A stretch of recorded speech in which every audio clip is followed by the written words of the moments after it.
Good evening. How's everybody? Good.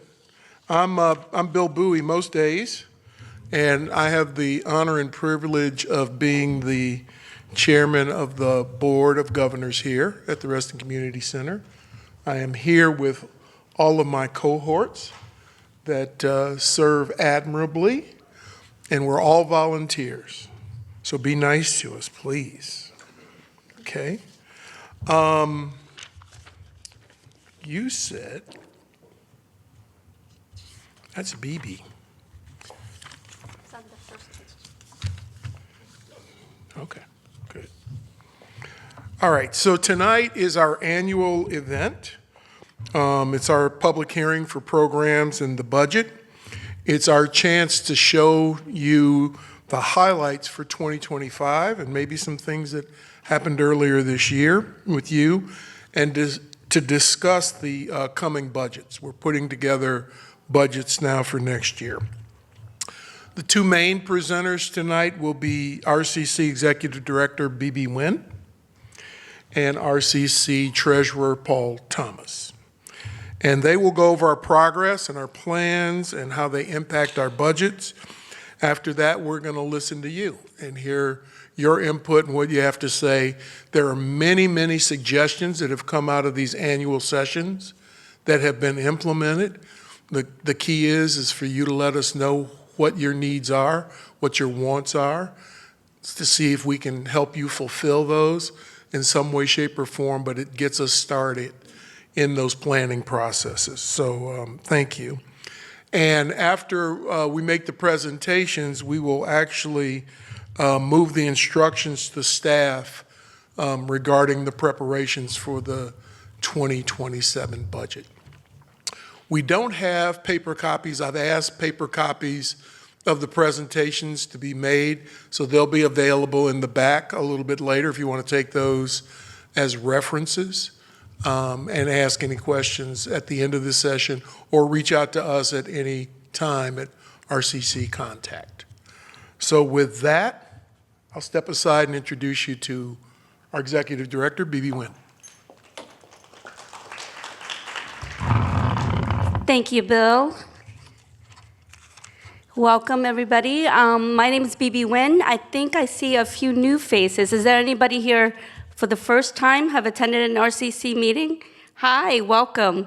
Oh, we have quite a few. Welcome, welcome. I'm so happy to see new faces at our public meetings.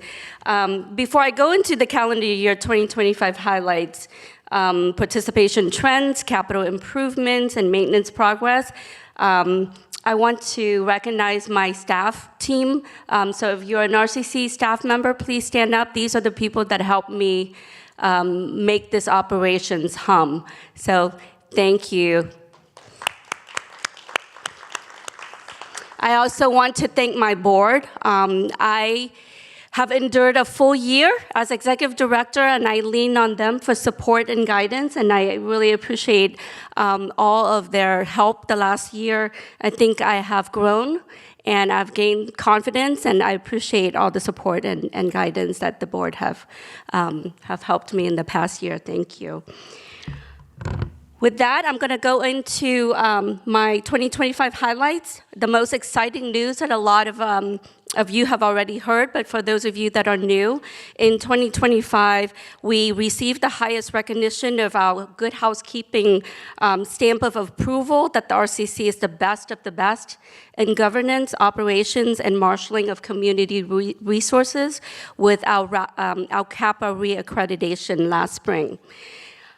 RCC in 2025 also has record-breaking highest participation number ever in the history of our existence, with over 235 participants and visits. And that is something that I'm very proud of to report to the community. Our communication products, thanks to our media director, Lorna, who have garnered 2 years in a row National Communications Awards from the Blue Pencil and Gold Screen Awards presented by the National Association of Government Communicators. And that was for our e-newsletter. So if those of you who are new, if you are not receiving our newsletter, please make sure that you subscribe to it, or let Catherine in the back, who's sitting over at the reception desk, for you to add your email to our distribution list. And then 2 years in a row, back to back, we also this year won a second place for the rebranding of our multicultural festival. So look out for that, and that event is coming very soon in September. So it's at the Town Center on September 16th, Lorna? September 19th. So that's one of my favorite events, so please put that on your calendar. Internally, RCC has made huge strides in physical security enhancements. We have activated an attendant on duty system consisting of RCC staff who have been trained and equipped to handle any kind of difficult situations. Management has also prioritized emergency preparedness. We include consistent facility monitoring with staff as well as our security guard. And we have a very robust and regular staff training on anything from de-escalation to how to deal with difficult situations, or anything that might need additional help with a patron who might be in need of help, of resources.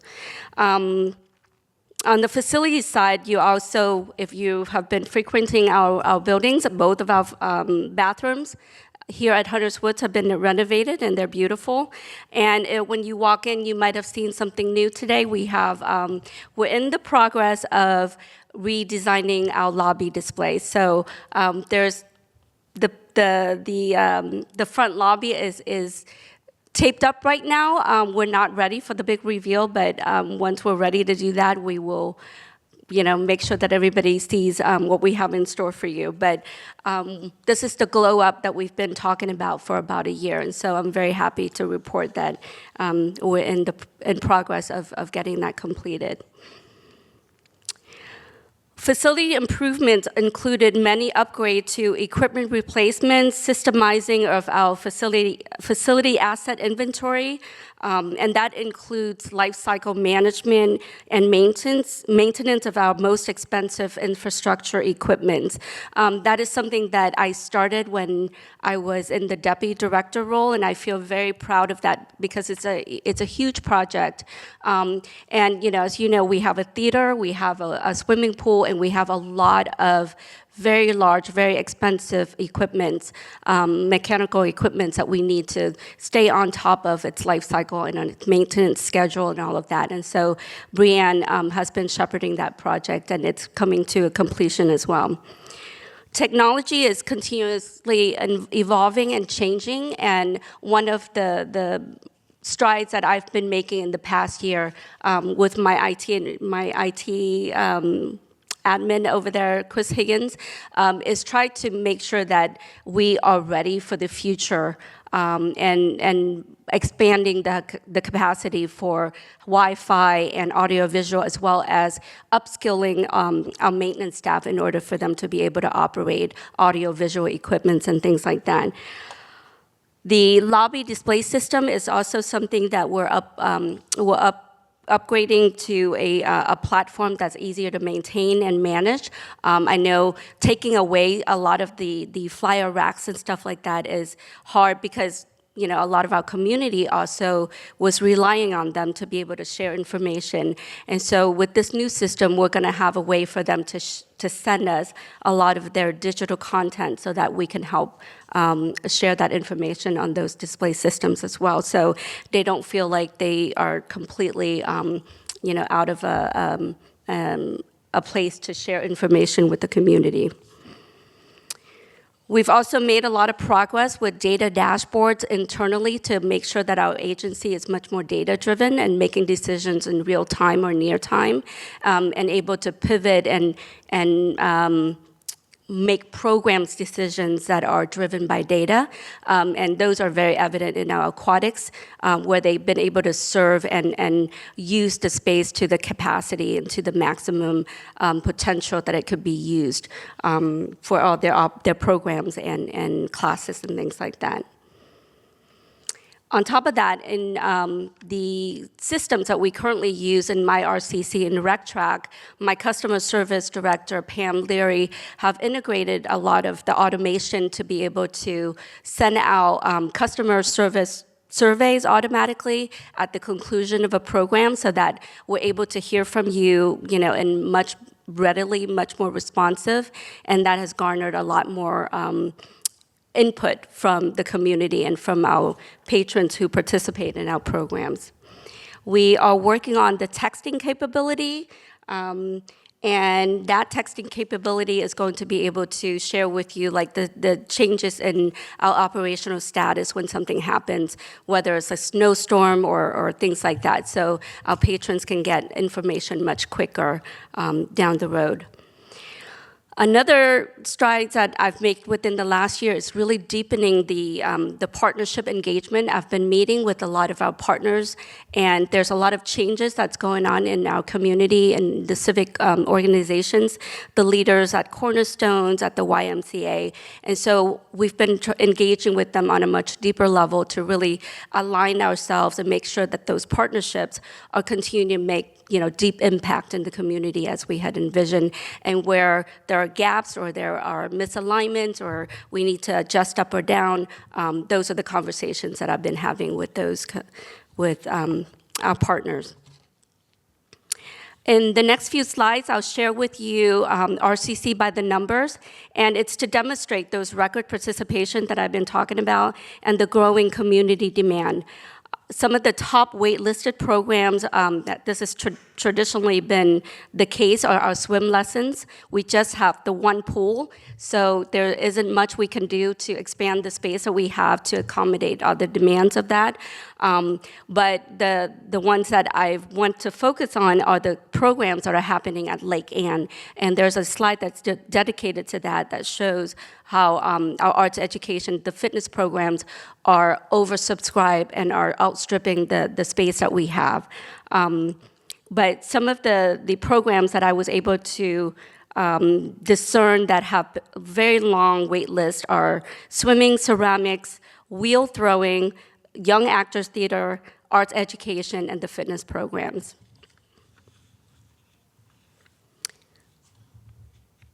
So this is the slide that breaks it down by the different program areas, and if you add this up, it's nearly 235,000.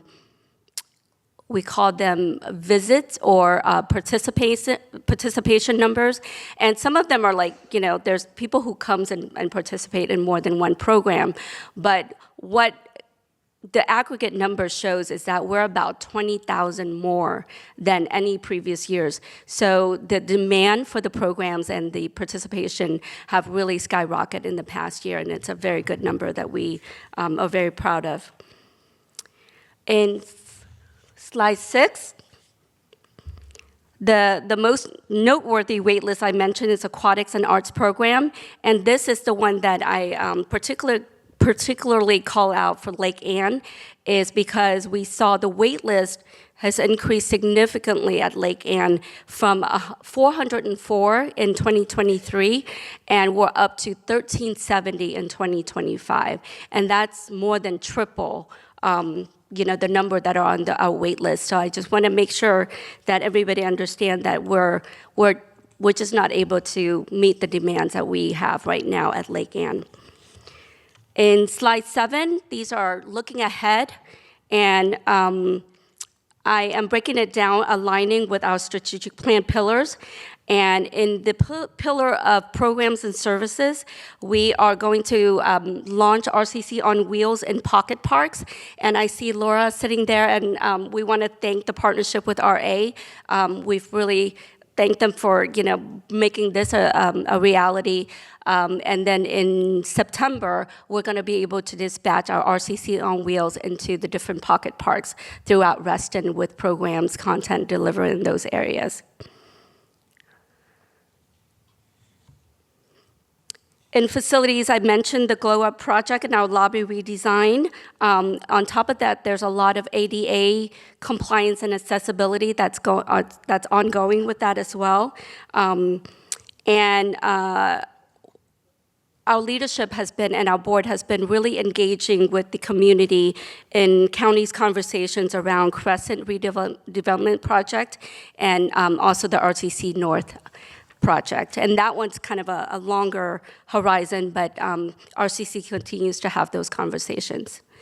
In the equity pillar, we're engaging with Cornerstones. They have a new CEO, Shannon Steen, and we've been able to sit down and have some really deep conversations about how the two organizations can continue to make a bigger impact. There's a lot of changes that's going on with Laurel Learning Center being closed. We're trying to find ways to step in and fill the gaps and support those families that might have been displaced or needing additional resources.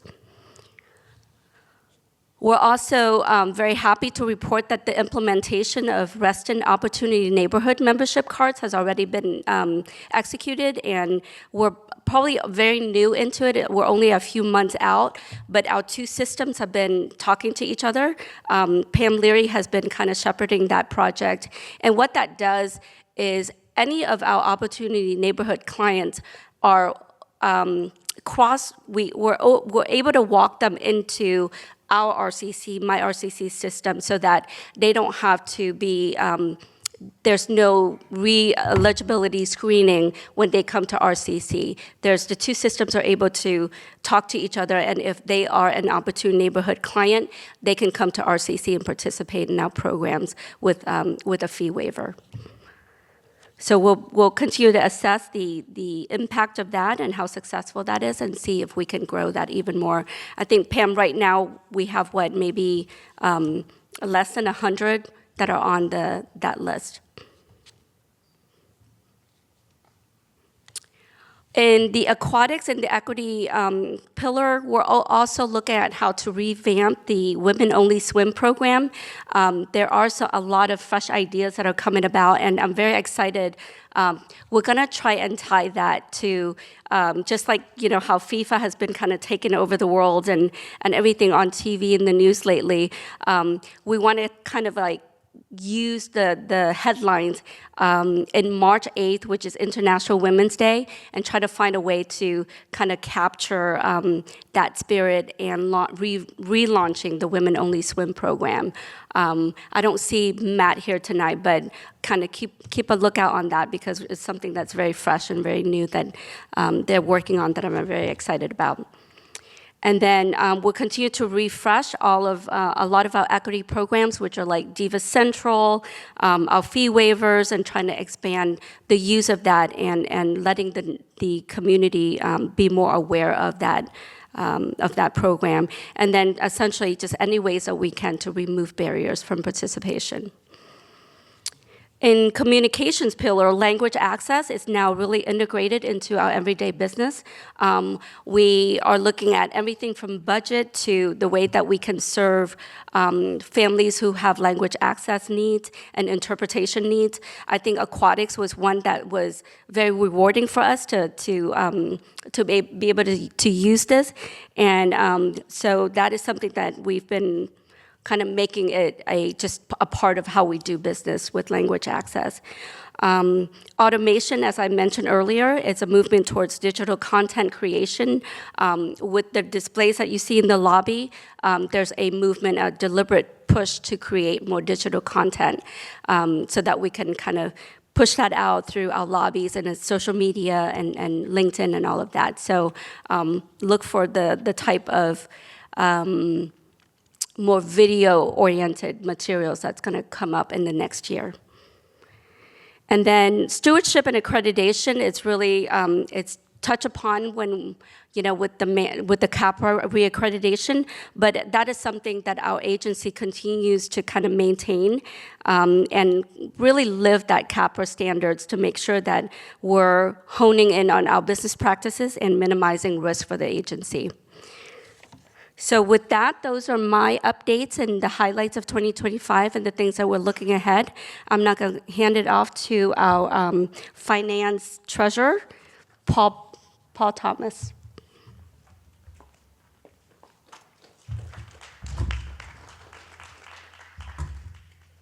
I was like rolling it around. I'm sorry. I didn't want that rolling around because I'm pretty sure I'll be skating around here.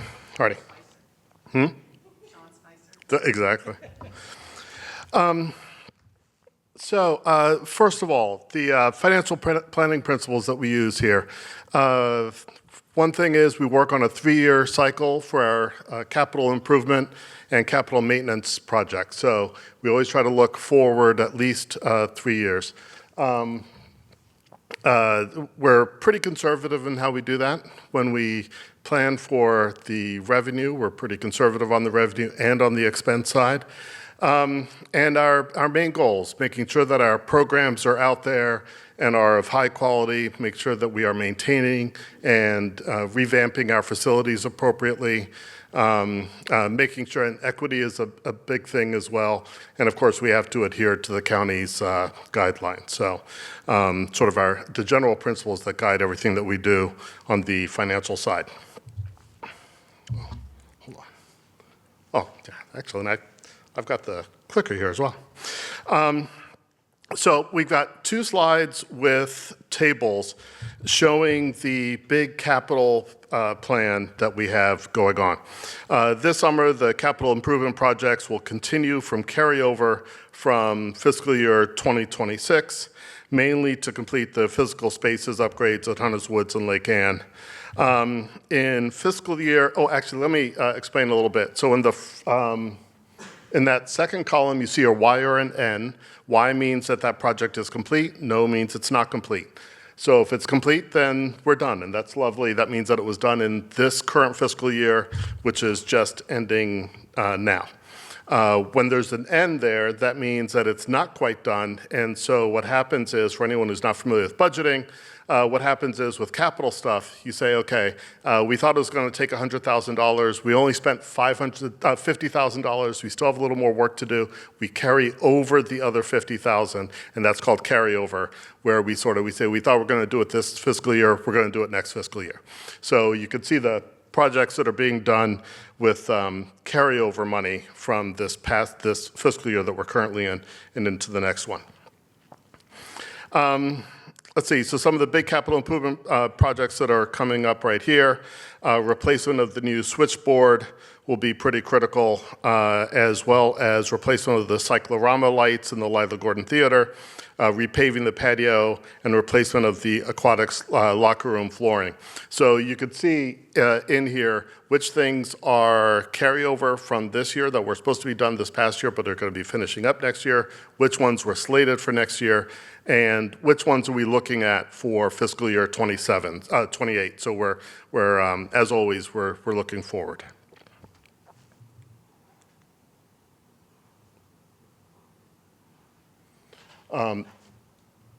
And you can see like the Hunters Woods flooring replacement and stuff like that. So those are things that are not going to be started until 28. And again, for anyone who doesn't swim in these things, when we say fiscal year 28, that means the year that ends at the end of June in 2028. So that's how our fiscal year lays out. So here are our revenue and expense history for the past 3 years. So not the year that we're in now, but the 3 years before that. So that's fiscal year 23, 24, and 25. So this gives you some sense of what have revenues been looking like, what have our expenses been looking like, and also our fund balances. So importantly, can you guys see the red dot? A little bit? Okay. So just, I want to mention this because it's going to come up in the next slide as well. When we look at the reserves, the way the reserves are allocated, The first thing that we do, so if we have any money left over from our operating expenses, then money goes into the reserves that we can use for doing capital projects. The first thing that we do is populate the maintenance reserve. And we do that, and the formula we use currently is that when you get to 12% of revenue, that's the cap for what goes into maintenance reserve. Once we hit that cap, any additional money goes into the feasibility study. That is slated at only 2% of estimated revenue. So when there's an opportunity that comes up where we say, oh, this is something we might be able to do, might be a capital thing, might be some program stuff that we want to try out, this is money that we can use to do feasibility studies to see if it actually makes sense. The third spot that it goes down to is the capital project reserve. That's the third level down. And I'll describe more about that in a moment in terms of how we came with that maximum. And then if there's anything left after that $7 million maximum, it goes into the economic and program contingency. So there's an order to how these get populated.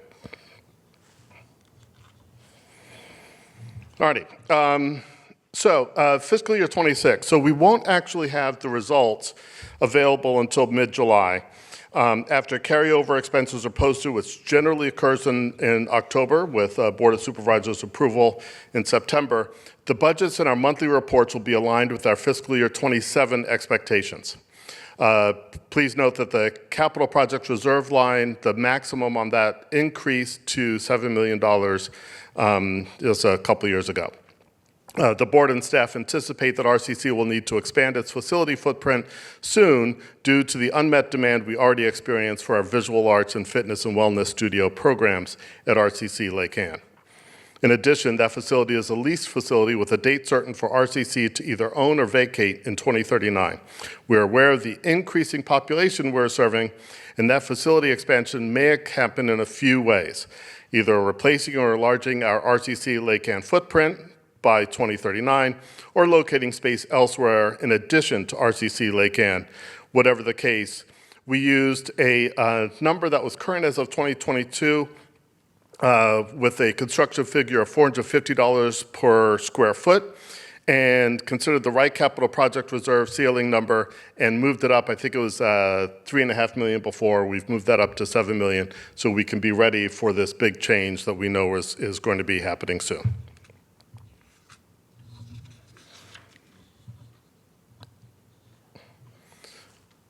All right. The proposed 2027 outline does not include information that has not been delivered to us by the county because it comes later in the year or maybe even early 2027. Things like estimated tax revenue for the coming year and personnel expenses associated with cost of living adjustments or pay for performance increases. So you can see just sort of where we think we're going with the just estimating the revenue.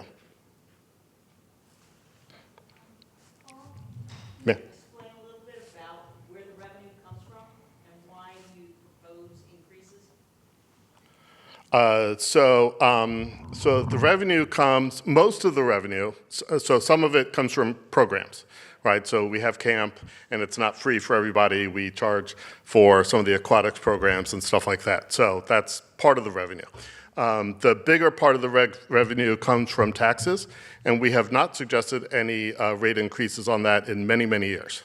And as generally as a board, actually, I've been on the board for 10 years? Yeah, 10 years, and we have not raised the rate for that at all. So the way that is funded, actually, Reston basically had a referendum to say, okay, we want to have a special tax district that has a surcharge on our real estate values, and that special tax district goes through the county, which is why this is a county facility. But that then means that we get to control how that money is spent, make sure that it's actually responsive to our community's needs and wants. And so it's about building community, but we actually have that add-on from the real estate taxes. is where that comes from. So any increases there are not because the rates increase, it's because property values have gone up. And so that's just sort of the nature of the largest chunk of our revenue. Does that make sense? Yep. Okay. Any other questions on the finance stuff? So I was a math teacher, so the numbers don't bother me, but I'm happy to explain any of them. Bill? So the other thing to note is that the small tax district 5, the real estate tax is on both commercial and residential. Yeah, actually, that's a really good point. So, Actually, about 52% of our revenue comes from commercial sources. yeah, it's really close to a 50-50 breakdown. So just to make sure that this is restated with the mic. So the real estate taxes, it's everything within the tax district. So it's everything within the boundaries of Reston. This is not the same footprint as Reston Association, which is a private entity that doesn't include a whole bunch of tracts of land within Reston, right? And so this is everything within Reston, and it's commercial and residential.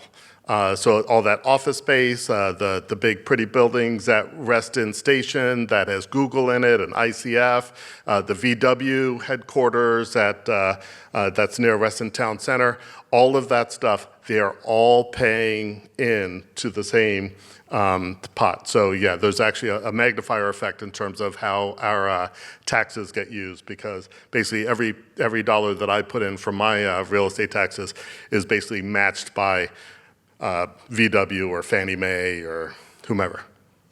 Thanks, Bill. Other questions on the finance side?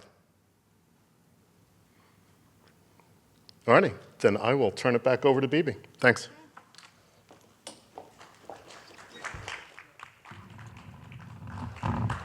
So this slide has the calendar for board and staff activities related to the budget. And now it's time for us to hear from you. So Catherine, if you could look to see anybody who has signed up to speak. If you want to change your mind, now is the time. If you want to come up and speak, identify yourself. You have 3 minutes if you're a residential individual, and 5 minutes if you're representing an organization. And I see a couple of people from different organizations. So let us know if you have comments or any input to provide. Please. We want to get you for the record. Yes. For the record. Since, whatever, okay. You just mentioned in the finances that, my name is Deborah Moore. I live in the Tall Oaks area. Okay. Since you just mentioned that part of the revenue comes from businesses as well as real estate, there is, I think, another meeting coming up soon about the area on Robert Fulton and those office areas there and what should be done with that office space. So if the decision is made to turn that into real estate, how does that affect the income? Because I don't know the rate between business and residential. And with offices leaving or closing and becoming more residential, how does that affect your income? Thank you. So just briefly, so 'cause I do want to clarify one thing in the way the question was framed. All of the revenue comes from real estate taxes. It's just that businesses own real estate too, right? So it's like nothing's on their equipment or their operating revenue. It's all real estate, and businesses own real estate too, and they own a lot of it.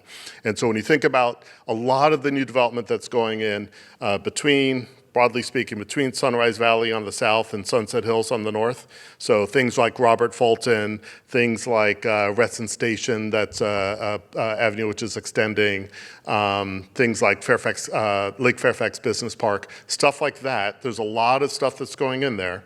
And yes, if those get redeveloped, because right now, a lot of those businesses, especially when you get away from the transit station area, a lot of those businesses, that real estate is worth very little. Right, as soon as you get about a mile away. So right now, those real estate rates are really low. And if they get redeveloped into something that's actually useful and not empty anymore, that real estate value will go up. So that that rate doesn't change, right? The formula for real estate is the formula for real estate. There's no difference between corporate and individuals in terms of the rate. It's just a matter of how much the land is worth, if that makes sense. So how much that real estate is worth. So if something goes in at Fulton, or the new stuff that went in at the Arbor near Halley Rise and all that sort of stuff, all of that does add more revenue, which is a good thing because chances are there's going to be more people that we need to make sure we have facilities and programs for. So these things sort of stay tied to each other, if that makes sense. Did that answer your question well? Okay. The tax rate is consistent for both residential and commercial. It's 4.7 cents per $100 of assessed real estate value. So if your average home in Reston is worth $500,000, you're paying $235 a year in taxes to Reston Community Center. Please.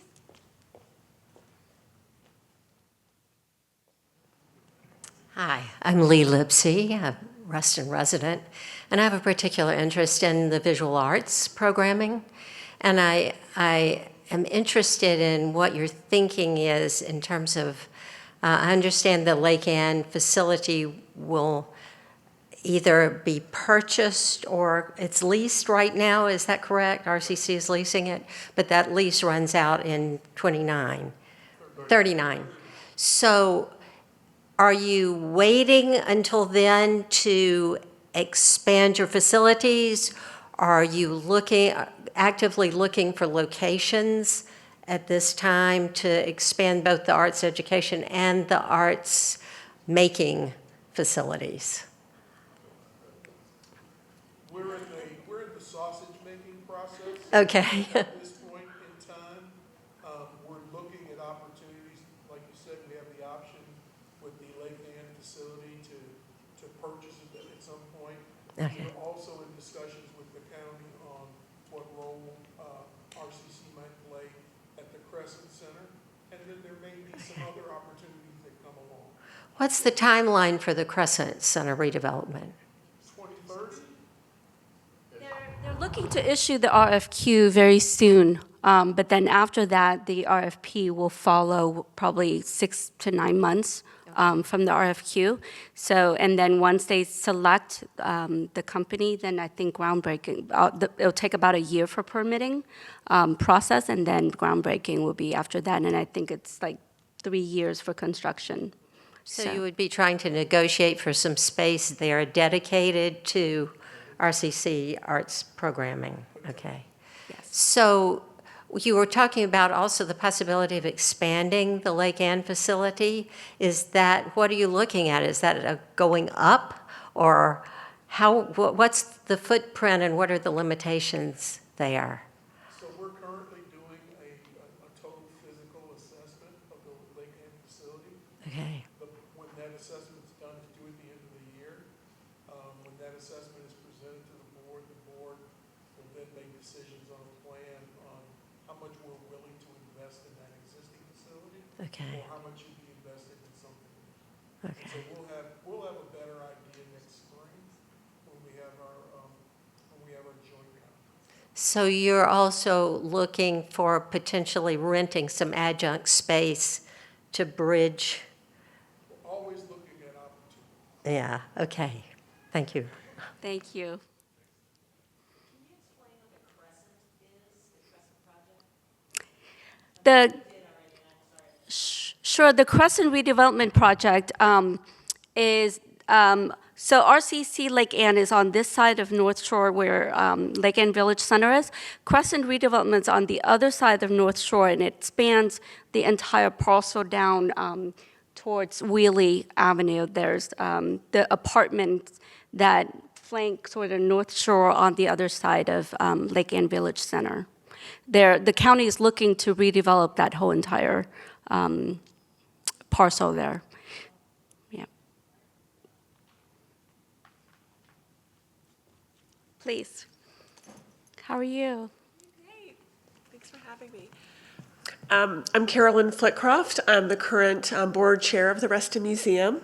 So I just wanted to thank you all for your continued support of the museum. You know, we're a nonprofit, and you know, our whole reason of being is to preserve the history of Reston and to provide free community events. We do monthly events, most of which are free to the public. We do have a couple of fundraisers, but you know, we couldn't do what we do without your support. So I wanted to thank you for that.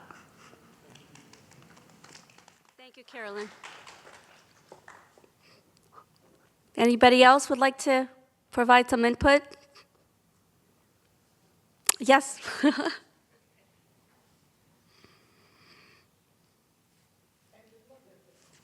I'm sorry? Yes, another thing.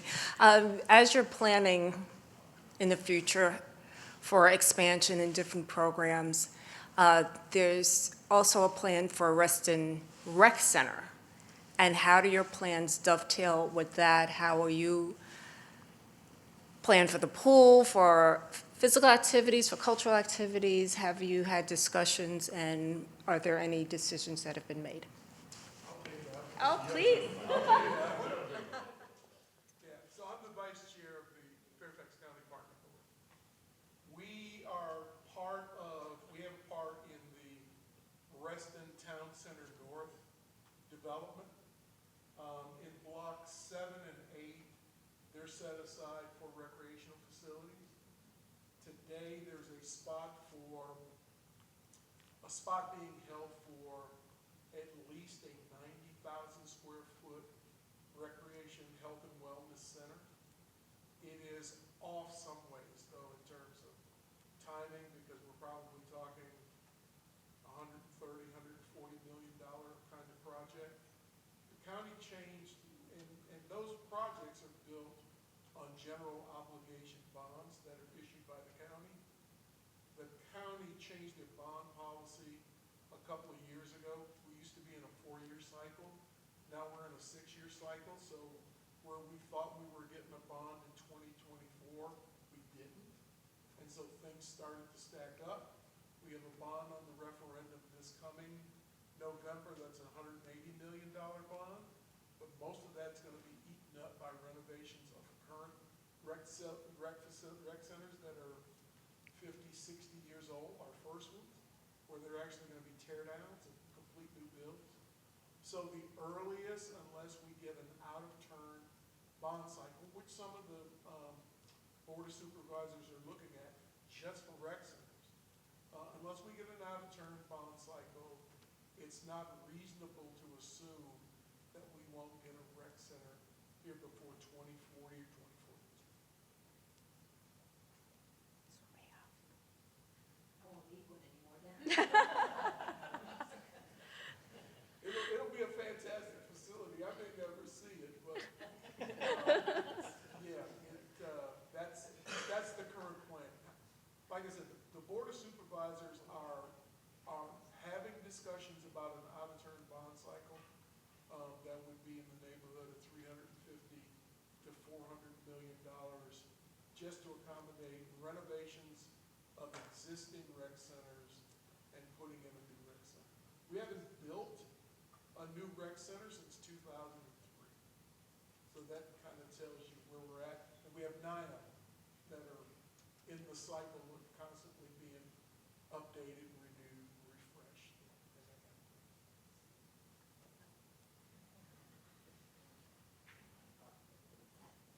I'm still Lee Lipsy. That sparked a question about what is the nature of your partnership with the Y, with the Reston Y, or your conversation? You said you were in conversation. They have a new management there. So I'm just interested in how that works, what kind of overlap or what kind of relationship you have. We just re-engaged with the Y recently with their new executive director, Eric Vanderkamp. Yes, and we've my Leisure and Learning Director is Kevin Danaher, is sitting right there, and we've started to sort of, taken our staff team to tour their facility, and then they have taken their staff team over here and tour our facility so that we can start having conversations about the types of programs that we can partner with. We have traditionally, we had a few programs with their teen center at one point with Latanja, our equity partnership director. But there's more that can be done, and with the new leadership, we're re-engaging and making sure that we're partnering and able to leverage both of our strengths and facilities. So it's more to come on that. Great question. With that, anybody else going once, going twice? Well, I want to thank you, everybody, very much for coming out on a very thunderstormy evening and joining us tonight to build community.